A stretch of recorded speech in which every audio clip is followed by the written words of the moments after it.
শুধু পর্যটন বা চা শিল্পের চেনা বৃত্তে আটকে থাকা নয়, উত্তরবঙ্গের বাণিজ্যে এবার এক নতুন দিগন্তের সূচনা। শিলিগুড়ির বুকে এক ছাদের তলায় যখন মিলিত হয় ঐতিহ্যবাহী Bengal national chamber of commerce and industry. এবং টেকনো ইন্ডিয়া গ্রুপের মতো প্রথম সারির শিক্ষা ও প্রযুক্তি কর্পোরেট, তখন তৈরি হয় নতুন এক ইকোনমিক রোডম্যাপ। বিজনেস, টেকনোলজি আর ইনোভেশনের এই মেলবন্ধনে সেজে উঠল নর্থ বেঙ্গল কলিং কনক্লেভ। টি, টিম্বার, ট্যুরিজম অর্থাৎ 3T। এই 3T এর ওপর ভিত্তি করেই মূলত দাঁড়িয়ে রয়েছে উত্তরবঙ্গের অর্থনৈতিক ব্যবস্থা। আর এই 3 সেক্টরকে আরও শক্তিশালী করতে এবার উল্লেখযোগ্য পদক্ষেপ নিল BNCCI এবং টেকনো ইন্ডিয়া গ্রুপ।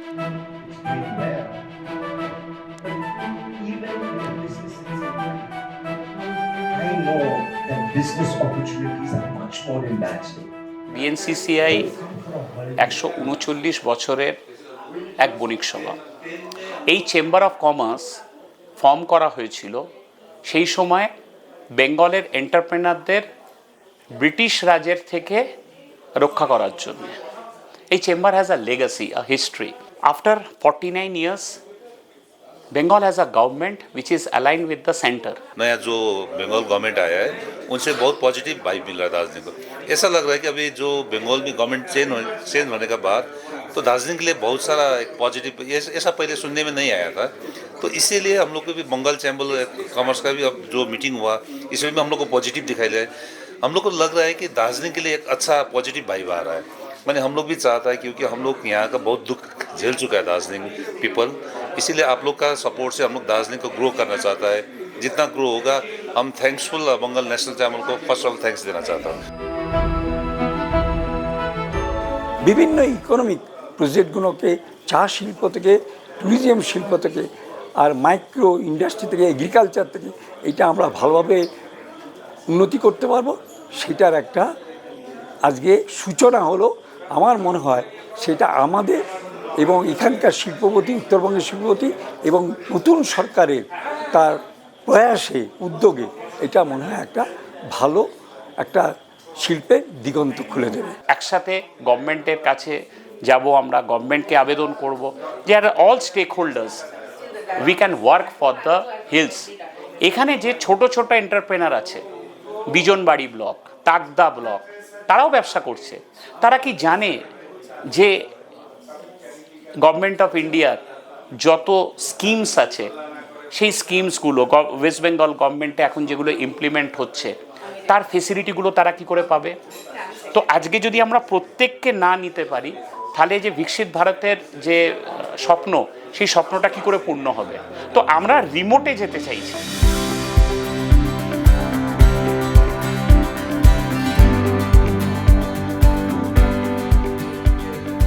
দার্জিলিংয়ের বিভিন্ন ব্যবসায়ী এবং শিল্পপতি সহ শিলিগুড়ির যারা হোটেল কর্ণধার রয়েছেন তারা ছিলেন এবং তার পাশাপাশি ছিলেন রাজ্যের পর্যটন মন্ত্রী ডক্টর শঙ্কর ঘোষ। সবার মনে একটাই চিন্তা এবং একটাই লক্ষ্য, কিভাবে উত্তরবঙ্গকে আর্থিকভাবে আরও উন্নতি করা যায়, তার পাশাপাশি কিভাবে দার্জিলিং, কার্শিয়াং, কালিম্পং, মিরিক, যেখানে প্রচুর মানুষ সারা দেশ থেকে ঘুরতে আসেন, সেটাকে কিভাবে গ্লোবাল ডেস্টিনেশনে পরিণত করা যায়, সেই বার্তায় দিলেন কিন্তু রাজ্যের মন্ত্রী। নতুন করে এই রাজ্যকে নিয়ে মানুষ স্বপ্ন দেখতে শুরু করেছে, ফলে সেই স্বপ্নকে বাস্তবের মাটিতে নিয়ে আসবার জন্য বেঙ্গল ন্যাশনাল চেম্বার অফ কমার্সের আজকের যে এই সেমিনার বা তাদের যে ডিসকাশন, সেটা অত্যন্ত এনরিচড করেছে ব্যক্তিগতভাবে আমাকে, এবং তার পাশাপাশি এই ভাবনাগুলোকে সরকারি স্তরে কিভাবে প্রয়োগের করা যায় সেই চেষ্টা করে। In the last 40 years, I have not seen people from Calcutta taking any initiative on industry, commerce in Darjeeling. So we had a really good talk, and I was just ending it with maybe have small, medium businesses coming into Darjeeling, because big industry is not going to come. Tata Birla is not going to open factories here. But small companies with 1, 2, 3, 4 crores would definitely invest in Darjeeling. I give my best to the chamber and I am going to definitely be a part of it in Darjeeling and North Bengal. এখানকার যারা youth তারা যদি জিনিসটাকে social মিডিয়াতে করে, আজ এখানে এই স্টার শুটিং করেছে, ওখানে এই স্টার এসছে, এই জিনিসটা একটা ইন্টারেস্ট গ্রো করে ট্যুরিস্টদের মধ্যে। আমাদের এক্সপার্টাইজ, আমাদের সাপোর্ট চাই, আমরা ফুল সাপোর্ট দিতে রাজি আছি, আমাদের এক্সপার্টাইজ নলেজ বা আমরা গাইডেন্স দিতে রাজি আছি, বা ট্রেনিং যদি চাই সেই মতন করতে রাজি আছি, দেন দিস প্লেস ক্যান বুম। এই জায়গার অ্যাওয়ারনেস বাড়বে। দার্জিলিং আমার বাংলার নিজের জায়গা, সেখান থেকে কেন তাদের প্রতিভাকে আমরা কলকাতা গড়ের মাঠে ময়দানে খেলাবো না? তো সেটাই আজকে মিটিংয়ে বললাম, আপনারা ট্যালেন্টগুলোকে আমাদের হাতে তুলে দিন, তাদের বিভিন্ন ক্লাবে খেলানোর দায়িত্বটা আমরা দেখব। আমরা কথা বলবো উইথ যারা এখানকার স্পোর্টস ইয়ং ফুটবলার্স আছে, তাদেরকে যদি ইন্টারন্যাশনাল ক্লাবগুলো তাদের সাথে কথা বলে একটা পার্টনারশিপ করে একটা ট্রেনিং একাডেমি করা যায়, বিকজ একাডেমি দরকার। না হলে এই যে ছেলে মেয়েগুলো যারা ভালো খেলছে, কোথাও গিয়ে তারপর কনভার্ট হচ্ছে না as a successful sportsman, as a successful entrepreneur. এই সাকসেসফুল কনভার্সনটা করার জন্যে আমাদের এই চেম্বারের এই উদ্যোগ। আজকে একটা আলাপ আলোচনা হলো, আমরা এখানে বোঝার চেষ্টা করলাম, আমাদের ভিশনটা এখানকার এন্টারপ্রেনারদের, এখানকার এমিনেন্ট পিপলদের আমরা জানালাম। পরবর্তীকালে আমাদের ইচ্ছে আছে আমাদের একটা প্রপার নর্থ বেঙ্গল চ্যাপ্টার করে এবং ব্লক ওয়াইজ ধরে ধরে একটা রোড ম্যাপ করে যে কিভাবে দার্জিলিংয়ের এবং দ্য হিলসের ডেভেলপমেন্টে চেম্বার একটা পার্ট হতে পারে। And obviously no initiative can be successful without the support of the government. তো আমরা এগুলোকে সাম আপ করে আমরা সরকারের কাছে এগুলোকে নিয়ে যাব। यहाँ देश में कुछ भी है, इंडस्ट्री है, स्पोर्ट्स भी industry, hospitality industry, tourism industry सब है। तो अगर ऐसे BNCCI जैसा इंस्टीट्यूशन दार्जिलिंग में आकर कनेक्ट कर देंगे हमको, तो लगता है कि आगे फ्रूटफुल होगा।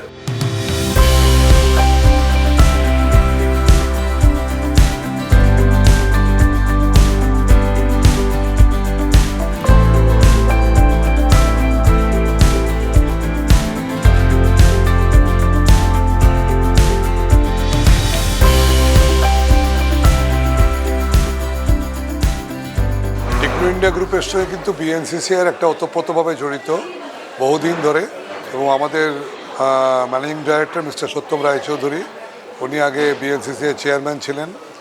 এখন বর্তমানে BNCCI যে এডুকেশন কনসালটেটিভ কমিটি আছে সেখানে চেয়ারম্যান আছেন আমাদের ডিরেক্টর, আমাদের MD স্যারের ছেলে মিস্টার দেবদূত রায়চৌধুরী। তো সুতরাং টেকনো ইন্ডিয়া গ্রুপ যে সাহায্যের হাত বাড়িয়ে দেবে না তেমন তো কোনো অবকাশ নেই। আমাদেরকে BNCCI যে কোনো প্রয়াসকে আমরা নিশ্চয়ই সমর্থন করব, এবং যেহেতু আমরা উত্তরবঙ্গে গত প্রায় 3 দশক ধরে রয়েছে এখানে, এবং আমাদের বিভিন্ন জেলাতে আমাদের স্কুল রয়েছে এবং SIT রয়েছে এখানে, শিলিগুড়ি ইনস্টিটিউট অফ টেকনোলজি। তো সেই জন্য আমাদের প্রত্যেকটা জেলাতেই স্কুল এবং আমাদের শিক্ষা প্রতিষ্ঠানগুলোকে নিয়ে একটা অবস্থান রয়েছে, এবং সে সার্বিকভাবে সেই জন্য যে কোনো রকম অ্যাক্টিভিটিতে আমরা সাহায্য করতে পারি। যেমন আজকে যে এই যে ফাংশনটা হলো, এখানে যে ওয়ার্কশপটা হলো বা সিম্পোজিয়ামটা হলো, এটাতে আমাদের পুরো টেকনো ইন্ডিয়া গ্রুপের টিম সক্রিয়ভাবে সহযোগিতা করেছে। এবং আমরা যেহেতু একটা এডুকেশন কোর গ্রুপে কাজ করছি, এবং আমাদের যেহেতু কোর অ্যাক্টিভিটি এডুকেশন, এবং চিরাচরিতভাবে বলা হয়ে থাকতো যে উত্তরবঙ্গে টিম্বার ট্যুরিজম হচ্ছে একমাত্র ইন্ডাস্ট্রি, কিন্তু তার সঙ্গে সঙ্গে এখন অন্যান্য ইন্ডাস্ট্রিগুলোকেও চিন্তা করতে হচ্ছে, এবং যে ইন্ডাস্ট্রিগুলো কিন্তু শিক্ষা থেকে বেরিয়ে আসা ইন্ডাস্ট্রি, যেমন সফটওয়্যার পার্ক, সফটওয়্যার টেকনোলজি ইত্যাদি ব্যাপারটা যেগুলো হচ্ছে, এবং শিক্ষাকে খুব সঙ্গত কারণে হয়তো ডাইরেক্টলি ইন্ডাস্ট্রি ধরা হয় না, কিন্তু শিক্ষাকে কেন্দ্র করে বহু অ্যান্সিলারি ইন্ডাস্ট্রি গড়ে ওঠে। সেক্ষেত্রেও আমরা সক্রিয় ভূমিকা নিই, এবং BNCCI এর সঙ্গে আমাদের যোগসূত্রতা সেখানেও থাকবে।